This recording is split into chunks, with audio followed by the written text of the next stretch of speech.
Welcome to Seek Reality with Roberta Grimes. Joyous conversations about what the afterlife evidence and modern science combine to tell us is true about our one reality. You have nothing to fear. You are eternal and you are perfectly loved. Knowing the truth changes everything. Now, here's Roberta. Welcome to Seek Reality. I'm Roberta Grimes, and I'm so happy you're with us today. My dear friends, today we have two genuine celebrities as our guests. You're not going to believe this. Raymond Moody is joining us for the second time, and not only did Dr. Moody coin the term near-death experiences, it's been almost 50 years now, but very much later, he also coined the term shared death experience, believe it or not. And more than that, Dr. Moody is like the nicest person you have ever met. And joining him today is Paul Perry, and he of the Silver Pen. He is the reason Dr. Moody's books are so easy and so delightful to read. The best reported near-death experiences provide us with some of the surest evidence that our minds can easily exist apart from our bodies. And that's all we needed to know that we, in fact, do survive death. When we combine the best near-death experiences that we have received over the past 50 years with a great volume of meticulously studied afterlife communications that we've received through the greatest deep trance mediums, especially those received in the late 19th and early 20th centuries, like Gladys Osborne Leonard, anyone? Just those two bodies of evidence all by themselves prove not only that we do survive our deaths, but they give us the best details of what the afterlife is like. And that those two bodies of evidence alone should be known by everybody now. And we would all know that we live eternally in the most beautiful place you can imagine. But sadly, still almost 90% of the people in the world are still afraid to die. And so our wonderful, beautiful friends, Raymond Moody and Paul Perry, have set out to remedy that problem. And they are doing it in style with a beautiful, wonderful book. Their new book is called Proof of Life After Life, 7 Reasons to Believe There is an Afterlife. And this book nails it. Their 7 proofs are very well chosen. They're powerful. And it's true of all the books that they write together. I can recommend their new book to you without any reservation. Everybody can read it. Everybody can understand it. It's just a wonderful book. In fact, we're starting a little late doing this taping just because I had to finish the book before I could even come on with them. Their book is conservative. In fact, I think it's a little too conservative for my taste, but that's what they should do because they're trying to convince you of something which is obvious and which is true. At the same time, the truth is overwhelming and the reality of your eternal life is beyond dispute. We'll go through these proofs with them and talk about why they're so critically important now to building the case for your own eternal survival. Raymond and Paul, welcome. Thank you so much for writing this book, which was so needed now. It is so good to have you with us today. Thank you, Roberta. Thank you very much, Roberta. It's good seeing you again, too. It is. One of the reasons we started a little late, too, doing this taping is that we were reminiscing about a long time ago. We had dinner together at some conference or other. We don't remember where or when, but so we just couldn't stop talking. And finally, our wonderful Sam, our engineer, who kind of keeps us all honest, said we had to get started taping. So here we are. Raymond, this is a great book. I hope everybody reads it. Thank you so much. Well, thank you. Well, the thing is that in order for us to really believe it, we have to know first some of the things that are in this book. Yeah. And people don't know this stuff. And it's unfortunate. I've known all of this stuff for a long time. And so when I saw what you were using for proofs, I said, oh, well, this is all going to be easy. I don't even have to read the book. And then I started reading it and I said, oh my God, you went back into some of the early stuff, and you pulled out these proofs and you went through them, which to me was the right way to do it. But it took you a lot of time to do this and to dig up all this stuff. Thank you for that. Thank you. Well, we've been working on this a long time. I can see that. Yeah, as you know, Roberta, I mean, I've been working on this for 50 years. And I am known as more as a medical doctor and psychiatrist. But before that, I got a PhD in philosophy, and I was a philosophy professor. And specifically, logic was one of my main specialties. And, coming from that background, then my book, Life After Life, was published just as I graduated from medical school. But so beginning when I started investigating these things back at East Carolina University in 69 to 72, I was talking to people. And ever since then, since I've developed a reputation for these kinds of experiences, near-death experiences, and so on, recurrently people over the years ask me, Raymond, is there any proof that this is true? And, for years, my mind immediately went to Bertrand Russell and the Principia Mathematica and Wittgenstein and logic. And I would try to answer the question in terms of what I, as a professor of logic and philosophy, thought about it. And that never went anywhere with people. So I used to wonder, what is it that people want when they ask me, is there any kind of proof of this? And it's not considerations about symbolic logic or Plato or what it is. It's most of those people were either had lost a loved one to death or were facing terminal illness themselves, or just that midlife curiosity that arises. And so it took me a long time to figure out what it was they were asking for. And I think I finally figured it out.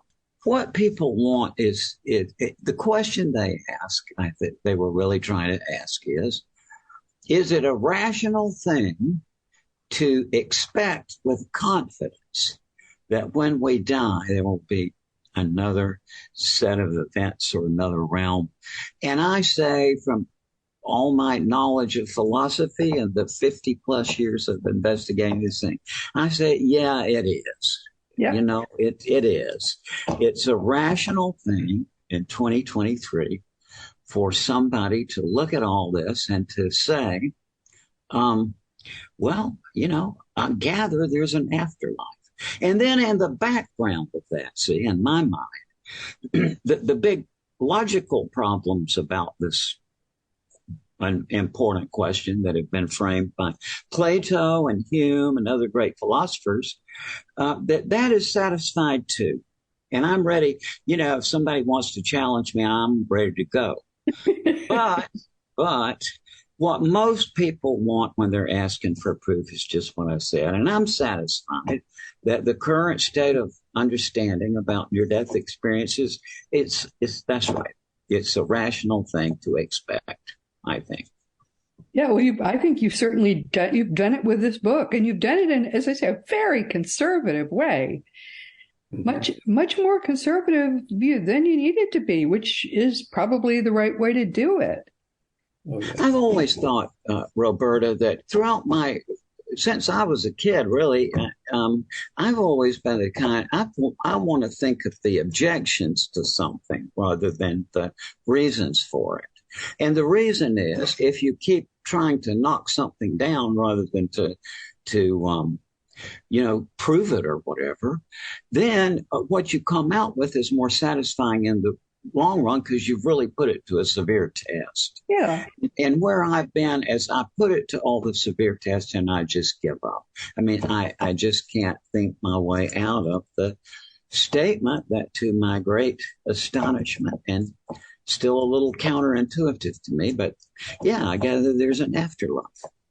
Well, let's start going down some of these, and now Paul's role in all of this. And Paul, jump in here. You have become good friends clearly because you work together on all of these books, and what you mainly do is kind of make them pretty, make the language quite easy to read. I think I do more than that. You do a great job of it too. I do the book side of it. Raymond does the heavy thinking. But my idea with the book is to condense it and divide it up so it's easy for people to understand and to grasp what we're trying to talk about. And that's my role with this one. But in this one, I took a greater role in a lot of ways. Yes. Paul did a lot of research on this too. I mean, just stuff I didn't know about. He pulled up. So this is very much a joint product. Great. But, I mean, Raymond's been working on with this material for over 50 years. I've only been working with it for 33 years. And, that's a lot. And that's when Raymond and I first got together. When our I want to correct that because I thought so yesterday but now actually it's been 35 years since 1988. See, it's been so long ago I can't remember when it was. And we started with the book The Light Beyond, which was his I guess it was his third book after Life After Life. And it's a book where we looked at the research that had been done since Life After Life came out. And I really expected that would be my only book in this subject. But I kept finding things that I was interested in, and I wanted to pursue it with another book and with another book and another book. And now I've written over a dozen books on near-death experiences, and 6 with Raymond, and a total of 5 New York Times bestsellers.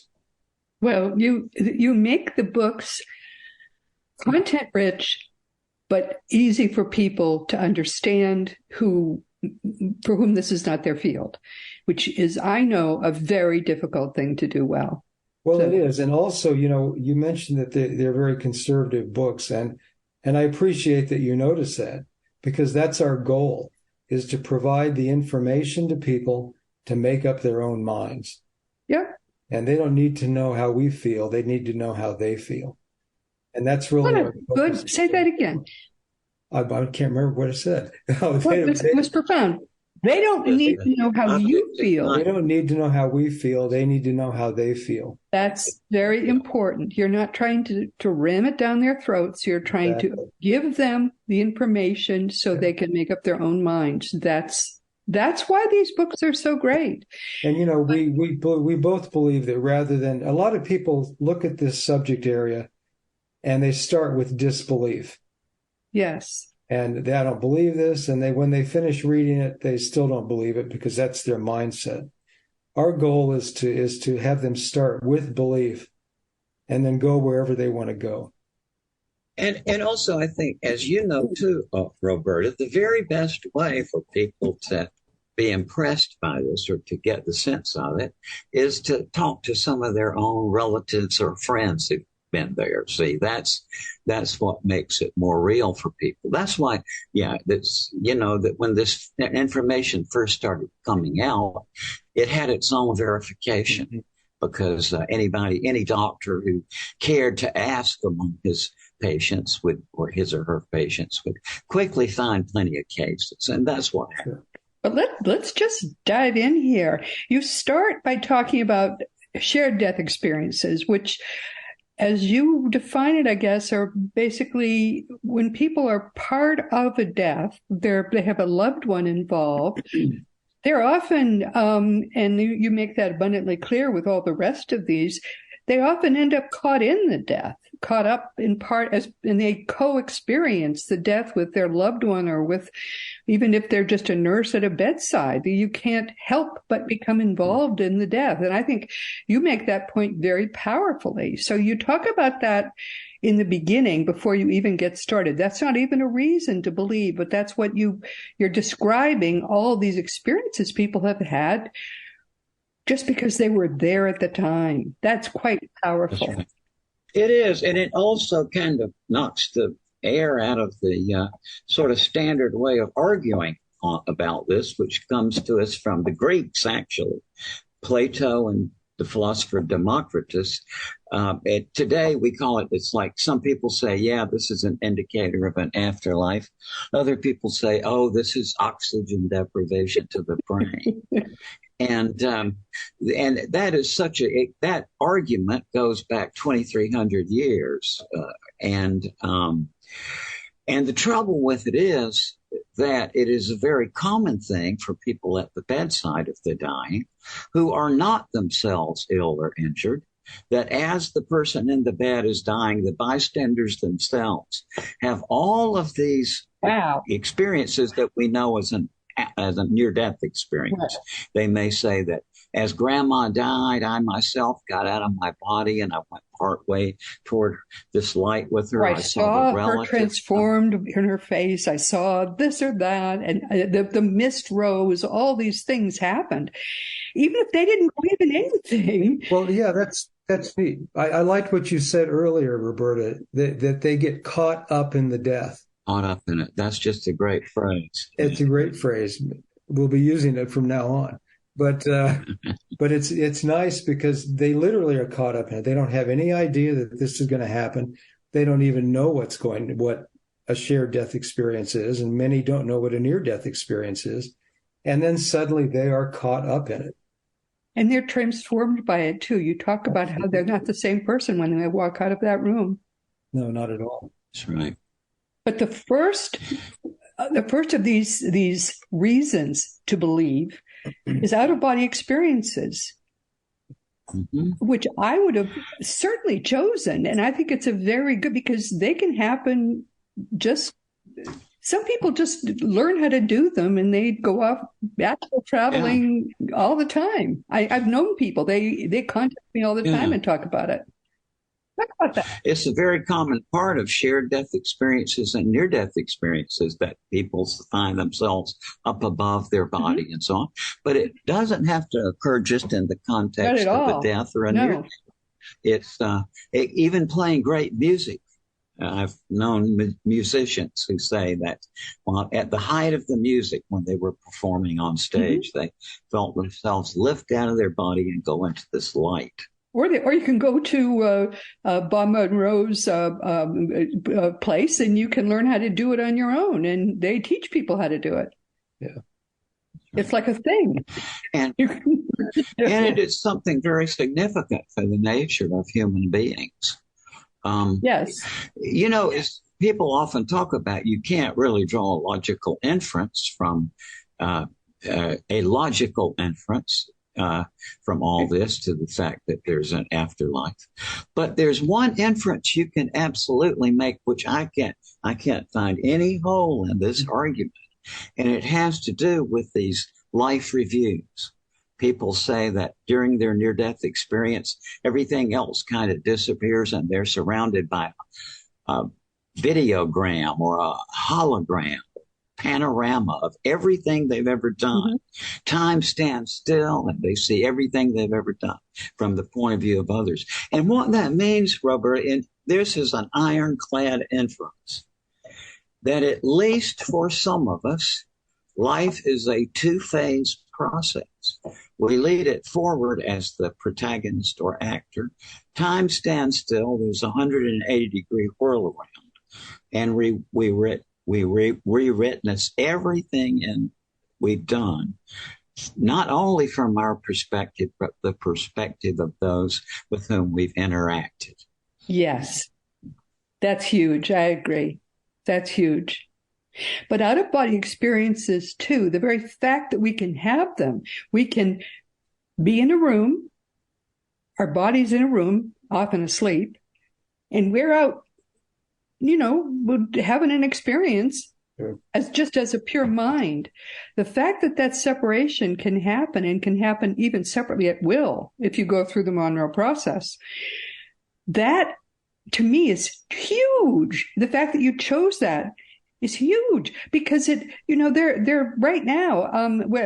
I just did a blog post about how they call it the hard problem of science, because how is it that the brain produces consciousness? Well, clearly it doesn't. Right. That's what I think.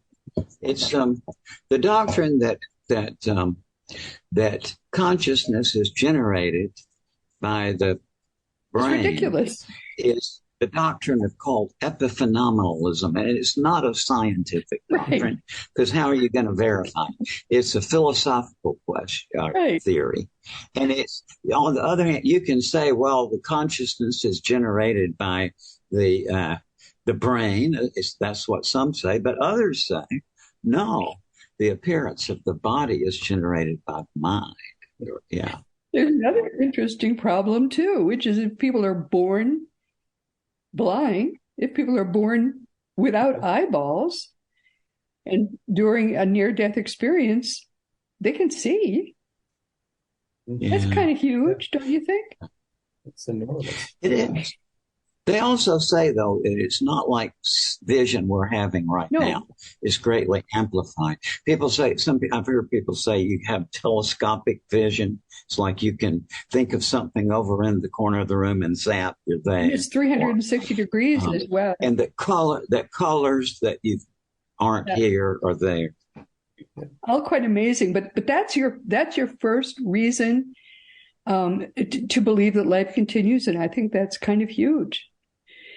Your second is precognitive experiences, which I think is another biggie. Talk about that one. Yeah, Paul has thought that more on that than I have. A precog experience is when a person unexpectedly sees, in this case, the death of another person, or has foreknowledge of a paranormal kind, that they know something's going to happen or that something has happened. And what we point to here is apparitions of people who see family members or friends die or know they've passed away halfway around the world. There was never any indication that they were even ill, but they'll appear to somebody. They'll appear to their friend and they'll say, I'm going to die today, or I have died. And it turns out that they have died. That's a precognitive experience. But there's all kinds of other types too. I worked on one, a woman named Olga Gearhart in San Diego. Right. And she was having a heart transplant. And so her entire family showed up. She was Hispanic and she had a large and loving family. They all showed up at the hospital and they sat in the waiting room and waited for her to get her heart transplant. Everyone was there in the family except the son-in-law. The son-in-law couldn't stand to be in a hospital. So he went home and went to bed. And while he was asleep, she was having difficulty with the heart transplant. The heart kept stopping. They had to keep starting it.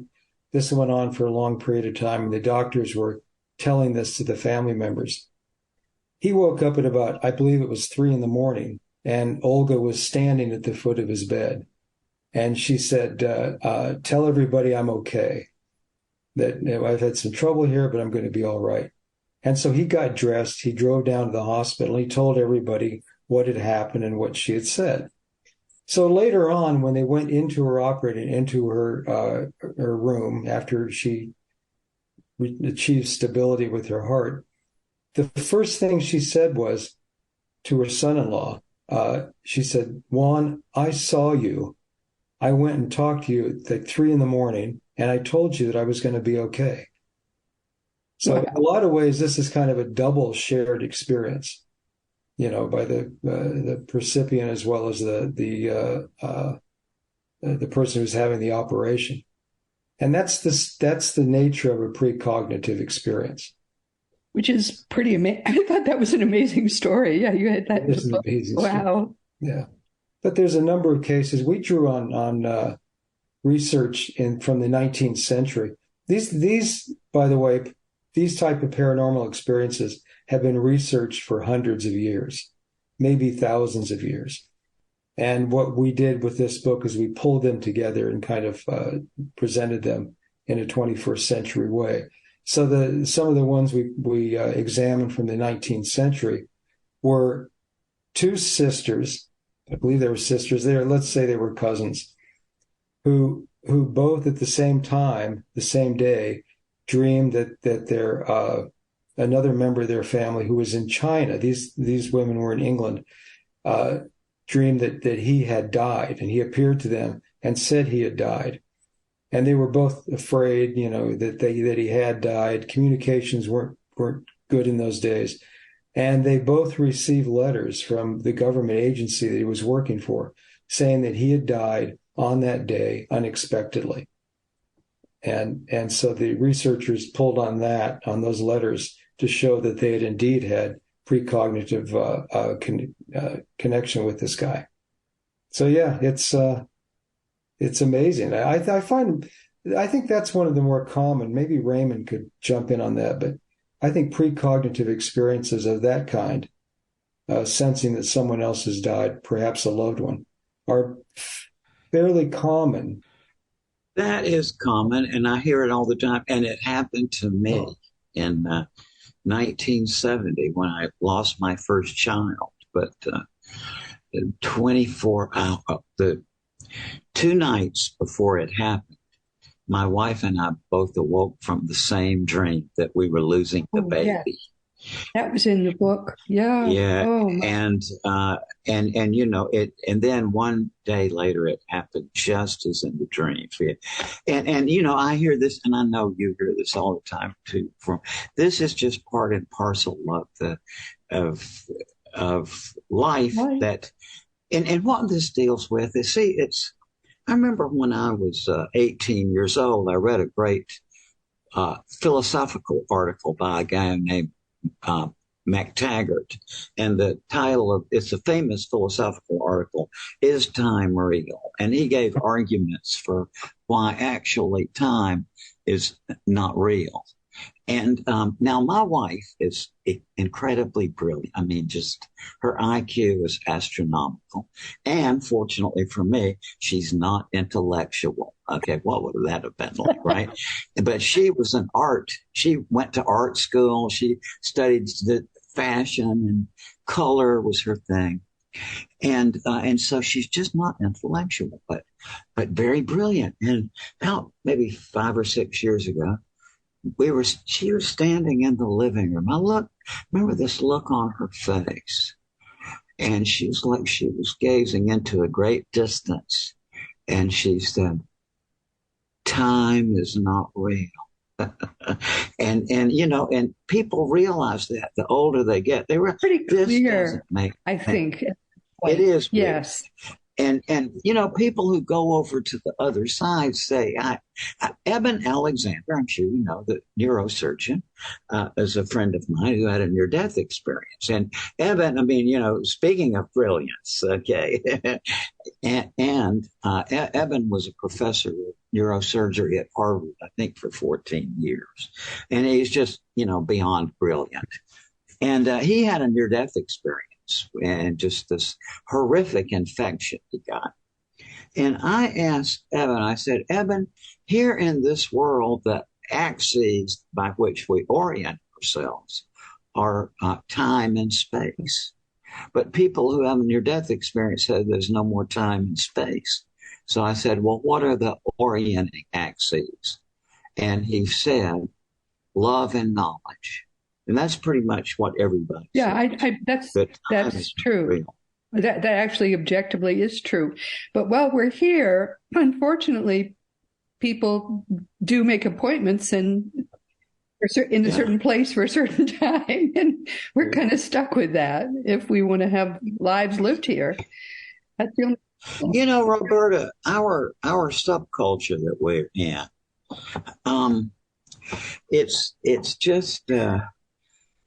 too bad that it doesn't the way it treats the what we regarded as our adversaries in this, or the skeptics. And that's just too bad, because those so-called skeptics have no idea what they're talking about. They don't even know what the word is. It is a problem. And but we will overcome it. Your book will help to overcome it, because it's a great bridge between people who are clueless and a wealth of additional information which fits neatly and ties to your book. That's part of what I love about your book, because it's sort of, this is beginner knowledge, which people can then bridge to more knowledge. I just love that. Paul and I both, have noticed in the last 2 years, especially since the COVID thing, you think about over 1 million Americans died from COVID. And you think of all the grief that brought about in the people who were left behind. And then couple with that, all these younger people coming into midlife, where it's natural to just want to know about these things. Right. So that was kind of what we had in mind when we were writing this book, that is just this vast number of people out there now who really haven't been exposed to this material and yet are in some kind of need for it. Let's make sure we can finish this, because we're coming toward, not yet, but almost toward the end of our time. The third was the transforming light. Let's briefly talk about that, because I want to get to terminal lucidity, which you talk a lot about. Okay. People are transformed by the light. They literally are. I mean, when they have a near-death experience and they see the light, it's one of the most preeminent things in the near-death experience for them. And it changes them in such a way that everybody notices it. And that's the shared aspect of this, is that everybody sees after someone has had a near-death experience, they're not the same person that they were before. Right. I was involved in a study one time, a transformation study was called, done in Seattle.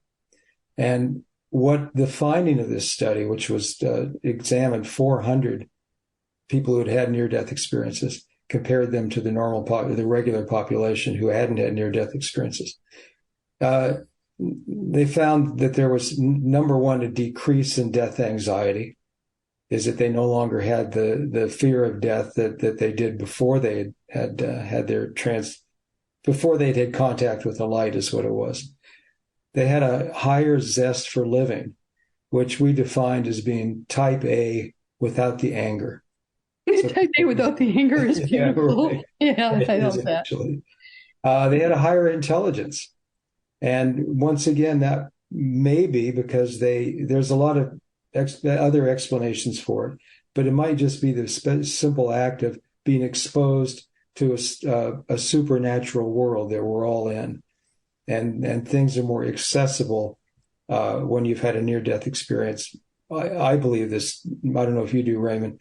They're more accessible as far as education and knowledge goes than they were before. They're more open. They're more open to this. That's right. The other thing, which I found the most interesting, was that they have an increase in psychic abilities.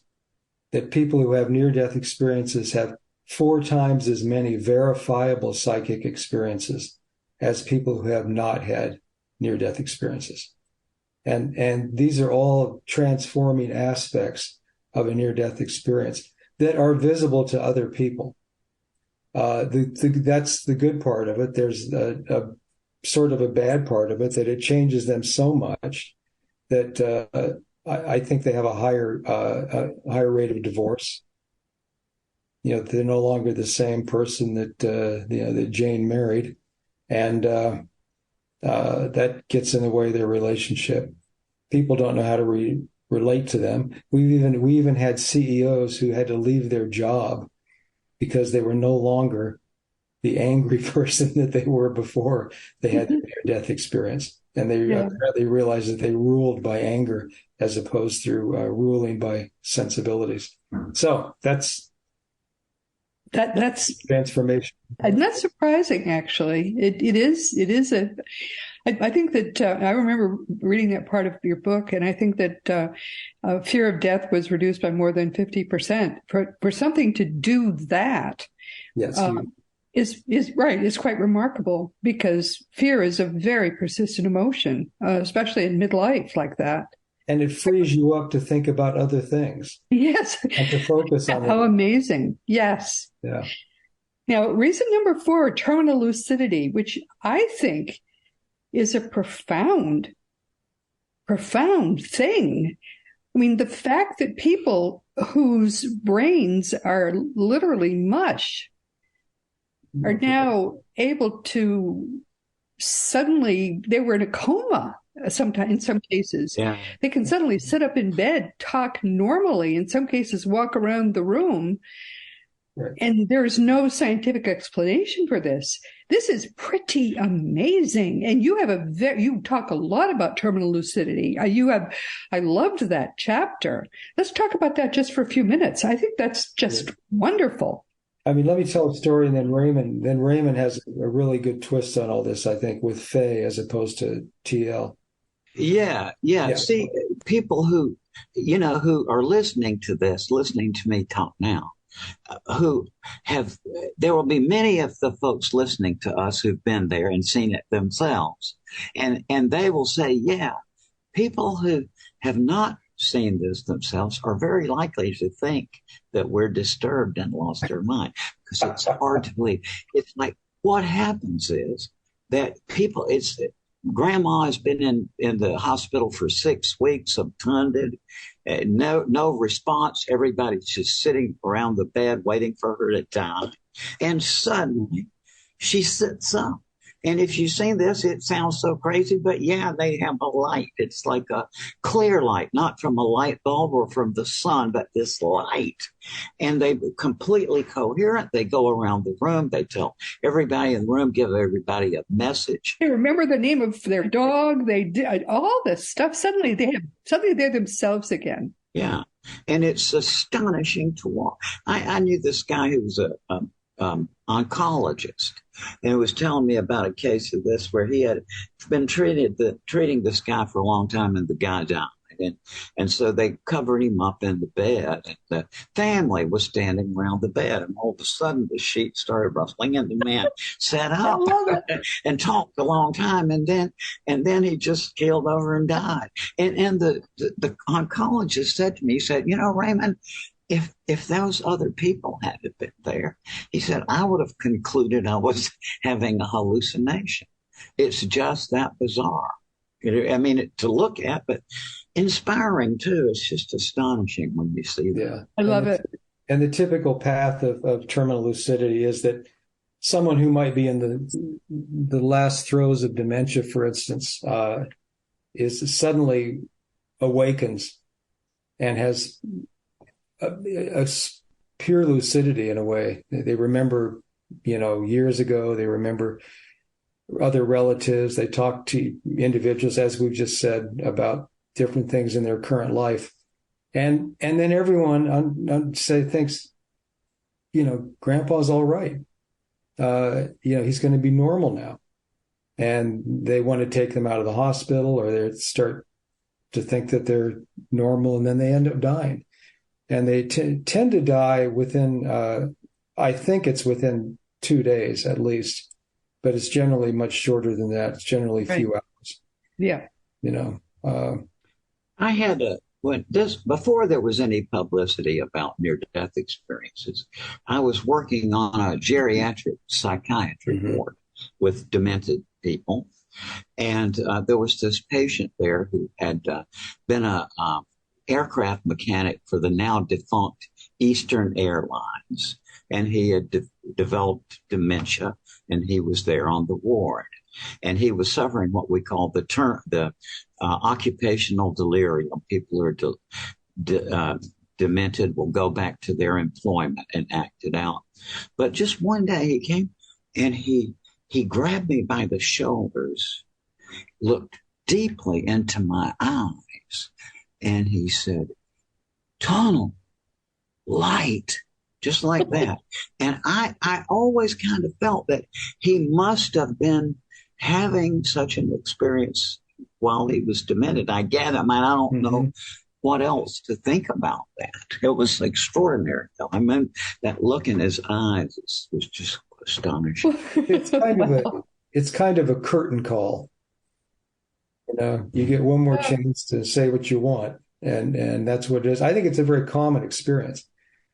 And it is. It's just very common. If people read this, they'll say, "I have seen terminal lucidity." That's right. That's right. And it sounds extraordinary in 2023 if we went back to 1890 everybody knew about it. When people died in home rather than in the hospital, which started in the 30s, everybody knew of this phenomenon. They called it then FEY, F-E-Y. If you look in the Oxford English Dictionary, it is a state of heightened and enhanced consciousness, just portending imminent death. And so everybody knew about it because people died at home. But then we forgot about it when people started dying in the hospitals. But now it's coming back into common. Yeah, of course, it's perfectly normal. I think it's what happens as your energy body is naturally separating from your physical body. And therefore, once your energy mind is separated from your completely trashed brain, that's naturally you're normal again for a very brief period of time. I think that's all it is. But it is funny and it kind of amazing all the same. I just love it.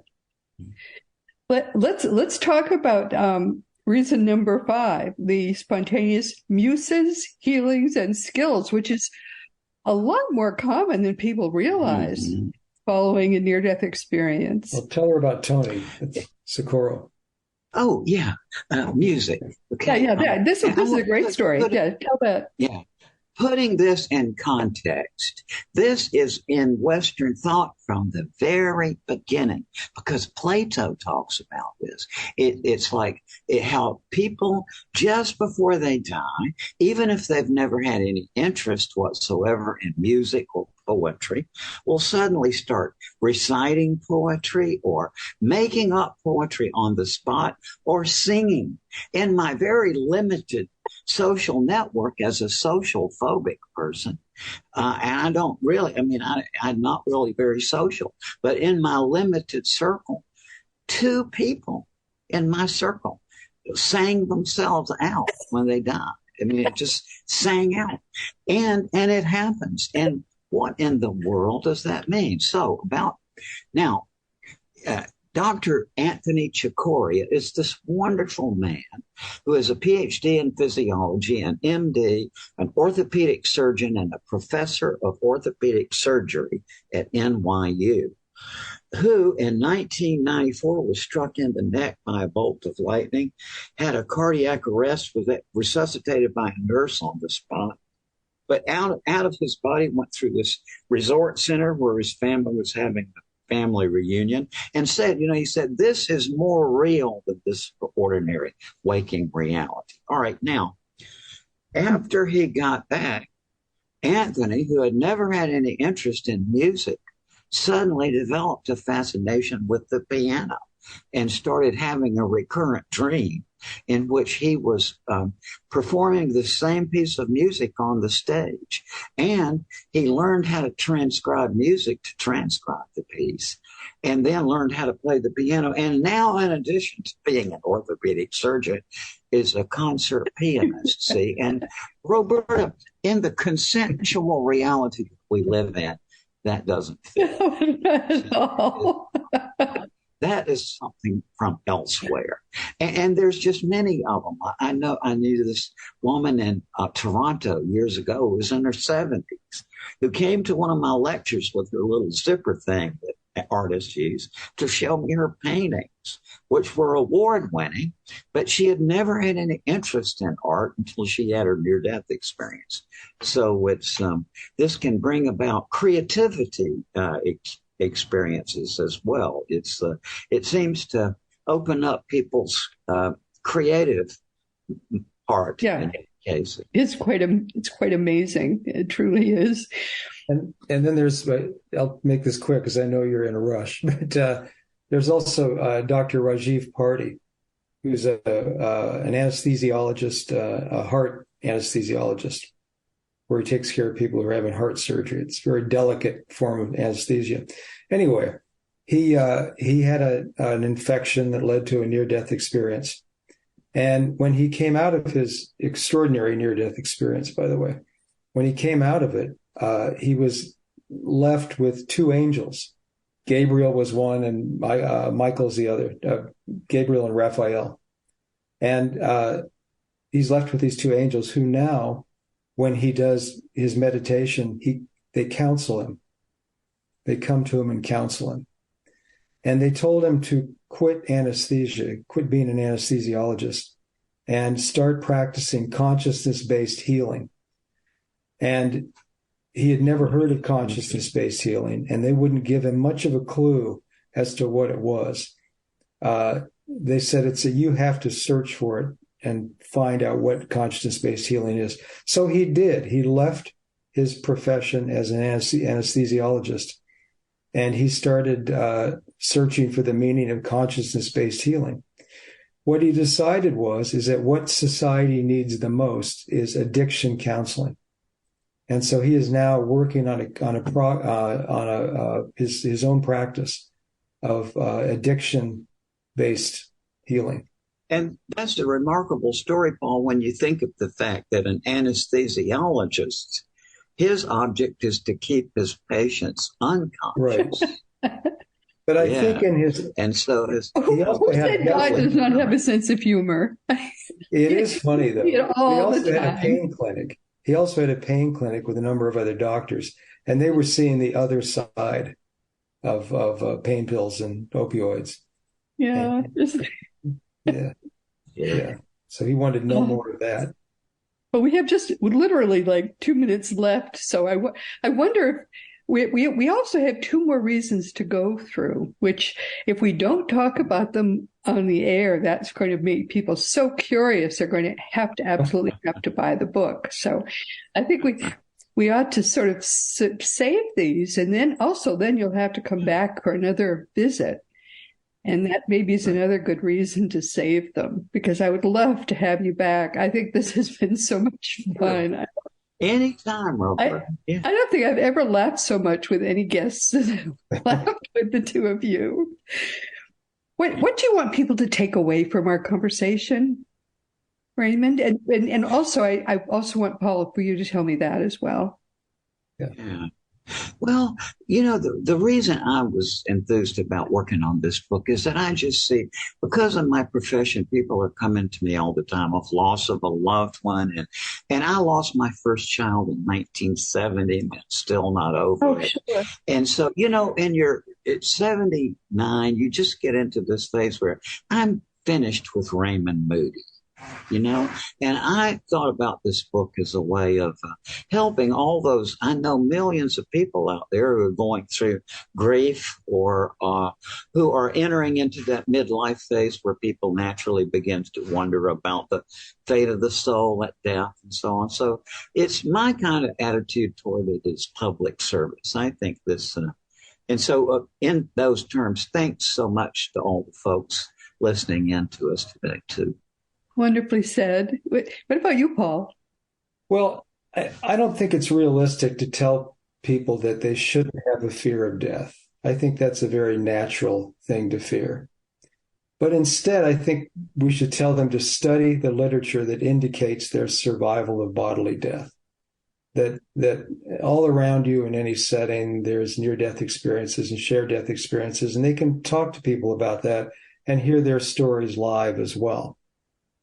It's hard to figure out a way to bring up the subject, but I've done it before. I did a Denny's experiment where I was in a Denny's restaurant, and it was late at night, and we were kind of arguing at the table about whether or not there was survival of bodily death or not. So I stood up in the restaurant. Nobody shot me, and I said this. I told them what we were talking about, and asked if anyone had had any experience with near-death experiences. 15 of the 20 people had. They had either had one themselves or they had seen one in their family. Many of them didn't know what the definition of it was or what the name was, but they had had these experiences. I think that's really a good way to gain knowledge. But, fear is just often a lack of knowledge. So ultimately, I just tell them to don't fear education, that education is really your friend. Education is your friend. Beautifully said. Well, it has been such a thrill. We will have you back again if you're willing to put up with this again, because this has been so much fun.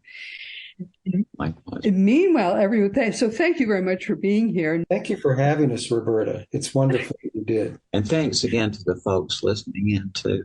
This has been Seek Reality with Roberta Grimes. I'm very glad you could be with us today. Please never forget that you are a powerful, eternal being. You never began and you never will end. And when you get that, it changes everything for the better. Next week, we're going to be talking with Kute Blackson. And those of you who have heard him before know that you're going to want to hear him again. So please be with us next week. And that's all the time we have for today. So please be with us next week again.